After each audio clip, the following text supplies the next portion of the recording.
Baiklah, kami akan mempresentasikan makalah kami yang berjudul Perkembangan Sejarah Peradaban Islam Zaman Klasik.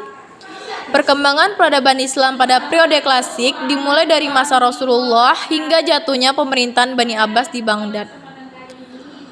Periode klasik ini diwakili oleh kekhalifahan Nabi Muhammad di Haramain, Makkah dan Madinah, Khulafa ar-Rasyidin di Madinah, dinasti Bani Umayyah di Damaskus, dan kemudian dinasti Bani Abbas di Baghdad. Pada periode klasik, Islam mengalami dua fase penting. Yang pertama fase ekspansi, integrasi dan puncak kemajuan pada tahun 650 sampai 1000 Masehi. Di fase inilah Islam di bawah kepemimpinan para khalifah mengalami perluasan pengaruh yang sangat signifikan. Ke arah barat melalui Afrika Utara, Islam mencapai Spanyol, dan ke arah timur melalui Persia, Islam sampai ke India. Yang kedua adalah fase disintegrasi, yang ditandai dengan perpecahan dan kemunduran politik umat Islam hingga berpuncak pada terenggutnya Baghdad oleh bala tentara Hulaga di tahun 1258 Masehi. Masa ekspansi yang pertama itu masa Nabi Muhammad. Nabi Muhammad menerima wahyu dari malaikat Jibril ketika beliau berusia 40 tahun. Pada mulanya beliau berdakwah secara sembunyi-sembunyi kepada keluarga dan sahabat dekat beliau, sehingga mereka menyatakan masuk Islam dan dikenal sebagai as-sabiquna awalun. Kemudian turunlah perintah agar Nabi menjalankan dakwah secara terbuka dan mendapat dukungan dari pamannya. Akan tetapi beliau mendapatkan tantangan dari kaum Quraisy. Semakin banyak pengikut Nabi Muhammad, semakin gencar mereka mencegah dakwah Rasulullah SAW. Beliau tetap pada pendiriannya setelah paman beliau wafat. Yang kedua itu masa kepemimpinan Khilafah Rasyidin. Setelah Rasulullah Sallallahu Alaihi Wasallam meninggal dunia pada tahun 632 Masehi, beliau digantikan oleh keempat orang sahabat terdekat, yakni Abu Bakar, Umar, Utsman, dan Ali. Abu Bakar menjadi khalifah yang pertama yang menggantikan Rasulullah Sallallahu Alaihi Wasallam melalui musyawarah oleh para tokoh dari kaum Muhajirin dan Ansor yang kemudian membaiatnya. Ketika Abu Bakar sakit dan merasa dekat dengan ajalnya, Abu Bakar bermusyawarah dengan para pemuka sahabat, kemudian mengangkat Umar sebagai penggantinya. Di zaman Umar inilah gelombang ekspansi perluasan daerah kekuasaan pertama terjadi, sehingga wilayah kekuasaan Islam sudah meliputi Jazirah Arabia, Palestina, Syria, sebagian besar wilayah Persia, dan Mesir. Pemerintahan Utsman berlangsung selama 12 tahun. Di masa pemerintahan Utsman, Armenia, Tunisia, Siprus, Rhodes, dan bagian yang tersisa dari Persia, Transosania, dan Tabaristan berhasil direbut.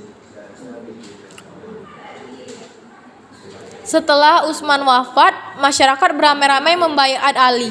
Ali memerintah hanya 6 tahun. Selama pemerintahannya, ia menghadapi berbagai pergolakan. Dia yakin bahwa pemberontakan terjadi karena para gubernur yang diangkat oleh Utsman, sehingga Ali memecat mereka. Yang ketiga itu Khilafah Bani Umayyah, memasuki masa kekuasaan Muawiyah yang menjadi awal kekuasaan Bani Umayyah. Pemerintahan yang bersifat demokratis berubah menjadi monarki hereditaris, kerajaan turun-temurun. Kekuasaan Bani Umayyah berumur kurang lebih 90 tahun. Ibu kota negara dipindahkan dari Madinah ke Damaskus, tempat ia berkuasa sebagai gubernur sebelumnya. Ekspansi yang terhenti pada masa Khalifah Utsman dan Ali dilanjutkan kembali oleh dinasti ini. Ekspansi ke barat secara besar-besaran dilanjutkan oleh Al-Walid ibnu Abdul Malik, mulai dari ekspedisi militer dari Afrika Utara menuju wilayah barat daya benua Eropa, yaitu pada tahun 711 Masehi. Dengan keberhasilan ekspansi ke beberapa daerah, baik di timur maupun barat, wilayah kekuasaan Islam masa Bani Umayyah ini betul-betul sangat luas. Daerah-daerah itu meliputi Spanyol, Afrika Utara, Syria, Palestina, Jazirah Arabia, Irak, sebagian Asia Kecil, Persia, Afghanistan, Pakistan, Turkmenia, Uzbek, dan Kirgiz di Asia Tengah. Selanjutnya masa Khilafah Bani Abbas. Kekuasaan dinasti Bani Abbas atau Khilafah Abbasiyah sebagaimana disebutkan untuk melanjutkan kekuasaan dinasti Bani Umayyah. Pada periode pertama pemerintahan Bani Abbas mencapai masa keemasannya. Secara politis, para khalifah betul-betul tokoh yang kuat dan merupakan pusat kekuasaan politik dan agama sekaligus. Masa ini juga ditandai dengan perkembangan ilmu pengetahuan di bidang agama maupun non-agama dan kebudayaan. Demikianlah kemajuan politik dan kebudayaan yang pernah dicapai oleh pemerintahan Islam pada masa klasik. Kemajuannya yang tidak ada tandingannya di kala itu. Pada masa ini, kemajuan politik berjalan seiring dengan kemajuan peradaban dan kebudayaan, sehingga Islam mencapai masa keemasan. Masa disintegrasi. Masa disintegrasi dalam bidang politik sebenarnya telah mulai terjadi pada akhir zaman Bani Umayyah, tetapi memuncak di zaman Bani Abbasiyah. Wilayah kekuasaan Bani Umayyah dari awal berdirinya sampai masa keberuntuhannya sejajar dengan batas-batas wilayah kekuasaan Islam. Pada masa pemerintahan Bani Abbasiyah, tidak ada usaha untuk merebut jabatan khalifah dari tangan Bani Abbas. Yang ada hanyalah usaha merebut kekuasaannya dengan membiarkan jabatan khalifah tetap dipegang Bani Abbas. Hal ini terjadi karena khalifah sudah dianggap sebagai jabatan. Di abad 20 inilah baru Palestina jatuh ke tangan Inggris sesudah kalahnya Turki dalam Perang Dunia Pertama. Perpecahan di kalangan umat Islam menjadi besar. Ekspansi Islam di zaman ini meluas ke daerah yang dikuasai Bizantium di barat, ke daerah pedalaman di timur dan Afrika melalui gurun Sahara di selatan. Dinasti Seljukah meluaskan daerah Islam sampai ke Asia Kecil, dan dari sana kemudian diperluas lagi oleh dinasti Utsmani ke Eropa Timur. Perkembangan sejarah peradaban Islam zaman pertengahan. Perkembangan peradaban Islam pada periode pertengahan dimulai dari jatuhnya Bani Abbas hingga datangnya pengaruh modernisasi di Eropa ke dalam dunia Islam. Berawal dari jatuhnya Baghdad pada tahun 1258 Masehi ke tangan bangsa Mongol yang mengakhiri Khilafah Abbasiyah di sana, dan juga merupakan awal dari masa kemunduran politik dan peradaban Islam. Periode ini ditandai dengan masa-masa berlangsung kemunduran pertama peradaban Islam yang sering disebut dengan masa stagnan, yakni sejak jatuhnya Bani Abbas di Baghdad hingga lahir 3 kerajaan besar. Selanjutnya dinasti Genghis Khan. Disebut masa kemunduran karena masa-masa ini dunia Islam dalam proses penghancuran oleh bangsa Mongol di bawah pimpinan Genghis Khan dan keturunannya serta Timur Leng yang juga masih keturunan bangsa Mongol. Mereka mempunyai watak yang kasar, suka berperang dan berani menghadapi maut untuk mencapai keinginan. Daerah-daerah yang dikuasai dinasti ini adalah daerah yang terletak antara Asia Kecil di barat dan di India Timur. Dan kedatangannya ke dunia Islam diawali dengan ditaklukannya wilayah-wilayah kerajaan Transokhansia dan Khawarizm. Akhirnya, kota Baghdad dikepung. Tanggal 10 Februari 1280, benteng-benteng kota ini dapat ditembus dan Baghdad dihancurkan. Khalifah dan keluarganya serta sebagian besar dari penduduk dibunuh dengan pancung secara bergiliran. Dari Baghdad, pasukan Mongolia menyeberangi sungai Eufrat menuju Syria, kemudian melintasi Sinai. Mereka berhasil menduduki Nablus dan Gaza. Begitu pula daerah-daerah lain yang dilaluinya dapat ditaklukkan kecuali Mesir. Dari sekian banyak penguasa dinasti Khan, ada yang peduli terhadap pembangunan kembali peradaban yang telah dihancurkannya itu. Di antaranya adalah Mahmud Ghazan, Raja Khan pertama yang beragam Islam. Dia seorang pelindung ilmu pengetahuan dan sastra. Ia amat menggemari kesenian terutama arsitektur dan ilmu pengetahuan alam seperti astronomi, kimia, mineralogi. Dinasti Timur Leng. Kedatangan Timur Leng ke dunia Islam tidak kurang membawa kehancuran. Bahkan ia lebih kejam daripada Genghis Khan atau Hulagu Khan. Berbeda dengan Tegisan atau Hulagu Khan yang masih menganut kepercayaan Syamania, Timur Leng ini sudah menganut agama Islam. Di setiap negara yang ditaklukkannya, ia mengadakan pembantaian besar-besaran terhadap siapa saja yang menghalangi rencananya.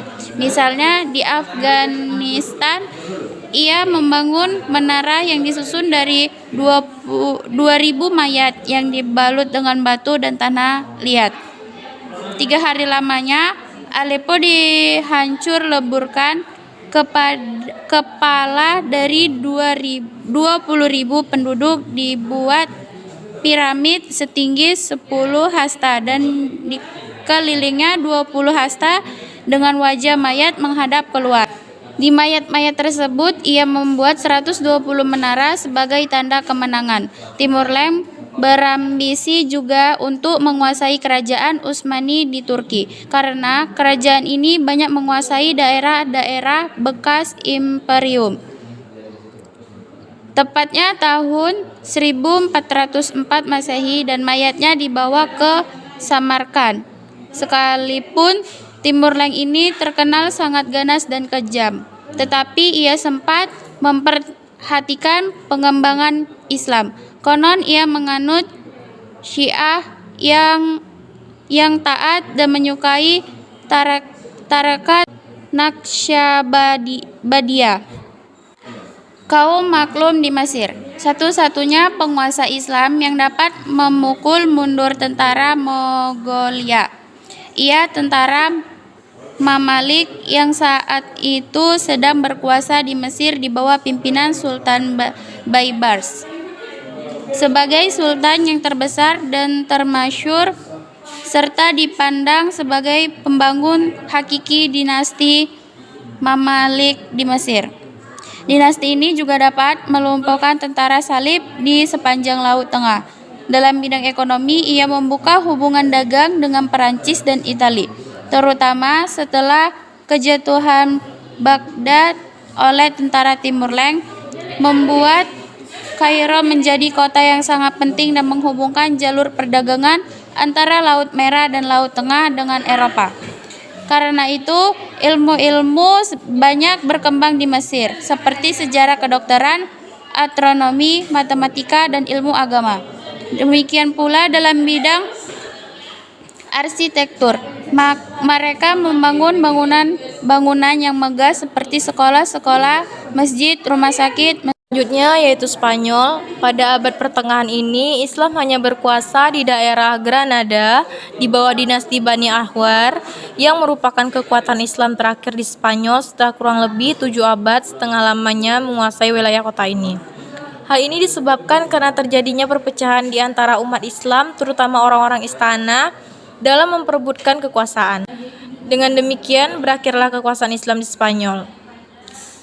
Selanjutnya, fase 3 kerajaan. Yang pertama, kerajaan Utsmani. Pendiri kerajaan ini bernama Utsmani, seorang bangsa Turki dari kabilah Oghuz. Pada masa Sultan Murad I, Utsmani dapat menguasai Adrianopel yang kemudian dijadikan ibu kotanya yang baru. Kemudian ditaklukkan pula Macedonia, Sofia, Salonia, dan seluruh wilayah bagian utara Yunani.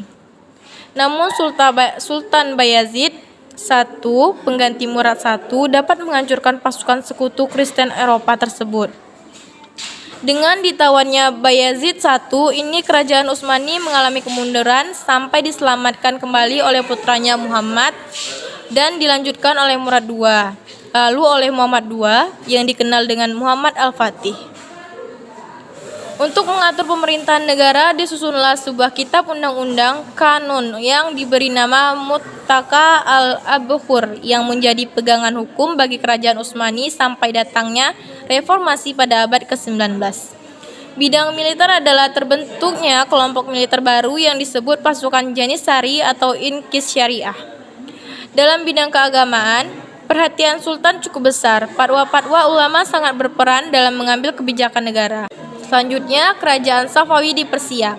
Cikal bakal kerajaan ini sebenarnya berasal dari perkumpulan pengajian tasawuf tarekat Safawiyah yang berpusat di kota Ardabil, Azerbaijan. Gerakan tarekat ini lama-kelamaan berubah bentuk menjadi gerakan politik. Dialah yang pertama kali memproklamirkan dirinya sebagai raja pertama dinasti Safawi di kota Tabriz, yaitu Qizilbash Barat Merah, pada masa kepemimpinan Ismail. Sepeninggalan Abbas I, kerajaan Safawi berturut-turut diperintah oleh 6 raja. Abbas II adalah raja yang suka mabuk minuman keras. Sulaiman selain pecandu narkotika juga menyenangi kehidupan malam beserta haremnya. Faktor lain adalah konflik yang berkepanjangan dengan kerajaan Utsmani, dekadensi moral di kalangan pembesar kerajaan, juga konflik intern di kalangan mereka dalam rangka memperebutkan kekuasaan. Selanjutnya, kerajaan Mughal di India. Kerajaan Mughal letaknya di India dan Delhi sebagai ibu kotanya, berdiri seperempat abad sesudah berdirinya kerajaan Safawi, didirikan oleh Zahiruddin Babur, salah satu dari cucu Timur Leng. Ia bertekad ingin menguasai Samarkand yang menjadi kota penting di Asia Tengah pada masa itu. Sesudah Aurangzeb adalah sultan-sultan yang lemah yang tidak dapat mempertahankan kelanjutan kerajaan Mughal. Beberapa kemajuan kerajaan Mughal antara lain dalam bidang pertanian, yaitu berupa biji-bijian, padi, kacang, tebu, sayuran, rempah-rempah, tembakau, dan lain-lain. Hasil karya seni kerajaan Mughal yang masih dapat dinikmati sampai saat ini adalah karya-karya arsitektur yang indah dan mengagumkan, misalnya bangunan masjid berlapisan mutiara dan Taj Mahal di Agra, Masjid Raya Delhi, dan Istana Indah di Lahore. Selain kemajuan-kemajuan yang dicapai oleh kerajaan Mughal, ada beberapa faktor kelemahannya yang menyebabkan kehancurannya pada tahun 1888. Assalamualaikum warahmatullahi wabarakatuh.